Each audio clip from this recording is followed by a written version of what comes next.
चलिए, बरसों बाद नेता प्रतिपक्ष का बुद्धि खुला और घोटाला शब्द पर मुंह खुला।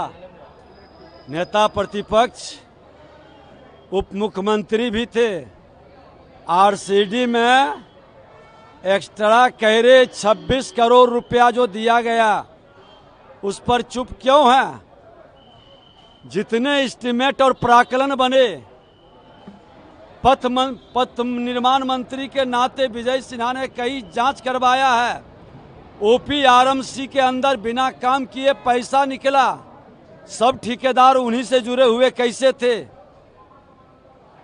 और विजय सिन्हा को पथ निर्माण से हटने के बाद उनकी प्रसन्नता जो बढ़ी है, वो प्रसन्नता की बेचैनी दिखाई पड़ेगा आने वाले दिनों में। धैर्य रखें, घोटाला है, प्रमाण के साथ उपलब्ध कराएं। सरकार एक्शन नहीं लेती है तो आप नेता प्रतिपक्ष हैं, जनता के बीच, अदालत के बीच जाइए। जिस तरीके से घटना घट रही है, अब तो जो वहाँ के सांसद बीजेपी के लीडर हैं, एक्टर भी हैं, मिथुन चक्रवर्ती, उन्होंने कहा है राष्ट्रपति शासन लागू होना चाहिए।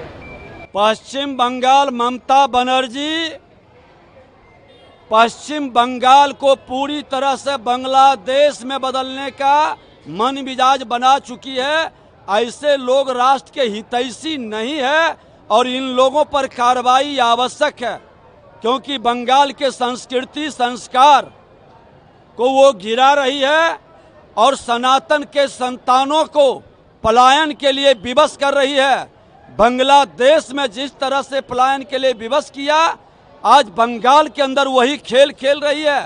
क्यों नहीं बता रही है कि बांग्लादेश से लोग आकर के यहाँ के हिंदुओं पर, यहाँ के सनातन पर हमला करता है, पुलिस अपना मोबाइल ऑफ कर लेता है, थाना में लोग जाते हैं तो कहता है कि घर के अंदर बंद रहो।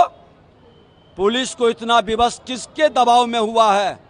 क्यों नहीं उच्च स्तरीय जांच करवा रही है? ये बंगाल को पूरी तरह से बांग्लादेश के हवाले करना चाहती है और ऐसे लोग राष्ट्र के हितैषी नहीं है। खुल करके ऐसे लोगों पर कार्रवाई की अब जरूरत है। अब बिहार में कह रहे हैं कि बिहार की राजनीति मेरी सबसे बड़ी प्रायोरिटी है, मैं बिहार से बिलोंग करता हूँ और इसीलिए बिहार में राजनीति करूंगा। कौन कह रही है? चिराग पासवान कह रहे हैं कि केंद्र से ज्यादा मुझे बिहार पे फोकस करना है। निश्चित तौर पर बिहार का बेटा है, बिहार के साथ जुड़े रहे हैं और हर बिहारी को अपने बिहार का सम्मान बढ़ाने के लिए, बिहारी शब्द को गाली से हटाने के लिए खुल कर करके जमीन पर मेहनत करना चाहिए, क्योंकि जिस अराजकता के राजद, कल्चर के राजद, सोच के राजद के गोद में पले बढ़े लोगों से बिहार को मुक्ति चाहिए।